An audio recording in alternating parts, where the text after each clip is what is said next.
Chapter 10. I don't like the pita bread and the bean dip is too cold. Hummus, they call it. Kaseem devours a chicken breast topped with cabbage and pickles and other things I can't identify. Even in this Middle Eastern restaurant, I tried to find some seed of home in every dish. There isn't enough spicy sauce on my sausage. The bread, salads, and pastas are all too dry. I only finish a small plate of curly french fries. What's up? Kaseem asks, chewing with his mouth open. Food ain't fancy enough for you? Sorry, ain't no baklavas that your serious friends back in Haiti make. I giggle and a piece of food shoots out of my mouth and lands on the table. Serious? You mean Syrian? From Syria, I laugh.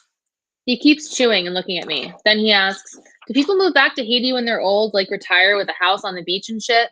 He's serious now. I nod, then I shake my head. I don't know, maybe some people, but I don't have the right family name with a big business to inherit. My mother wanted to retire here.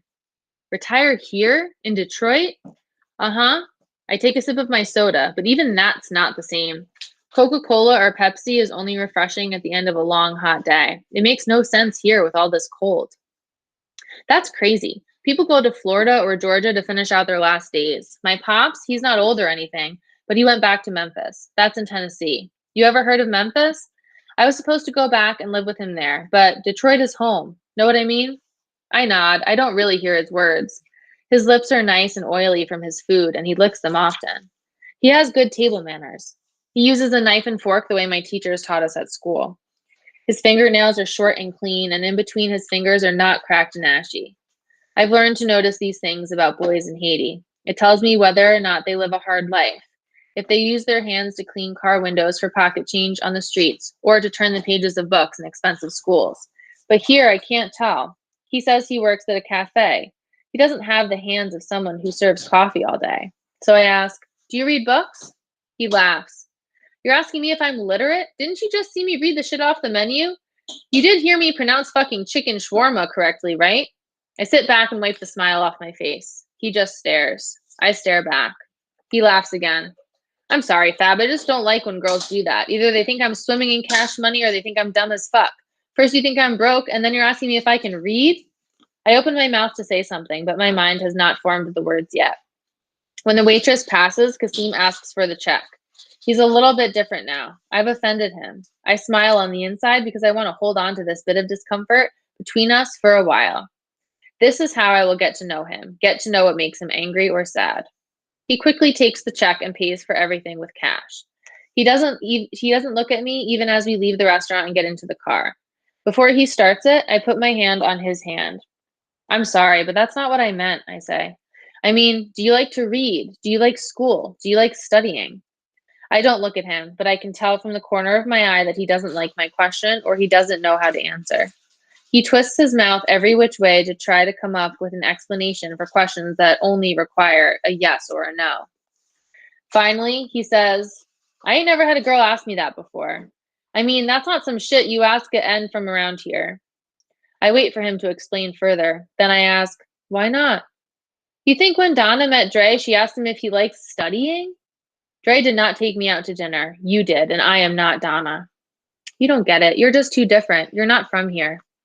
No, I understand. There are guys like Dre in Haiti too. We call them vagabond, drug dealers. Maybe some of them like to study, but they love money more. He laughs again, this time as if I told a really good joke. Yo, you trying to diss my man Dre? What makes you think he's a drug dealer? I want to swallow back my words. My face gets hot.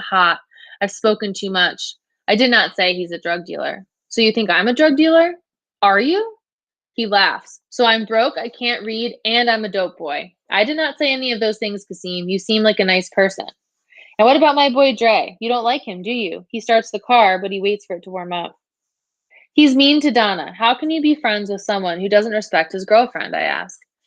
I told you they got their own thing going on. And besides, me and Dre are not just friends. He's like fam. I know you can understand that with those crazy cousins of yours. So if he's family, are you going to do what he does? Hit your girlfriend too? He laughs.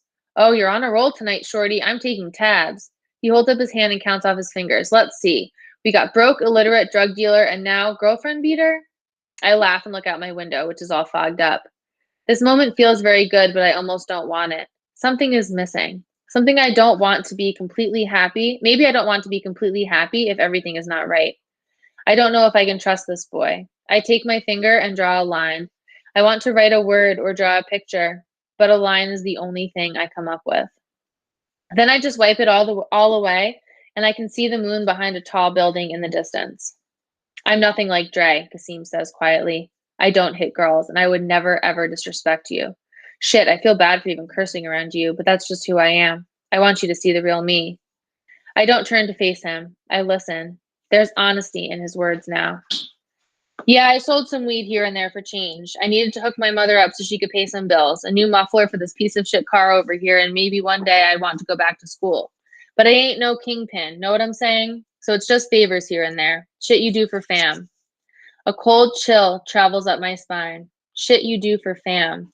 The way he says it, it's like he would do anything for his family, like for love and respect. I say it out loud. Shit you do for fam. I turn to him. Shit you do for fam, he repeats.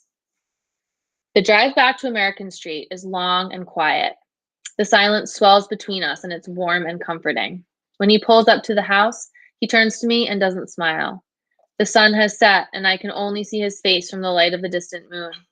His eyes look sleepy, but they move all about my whole face.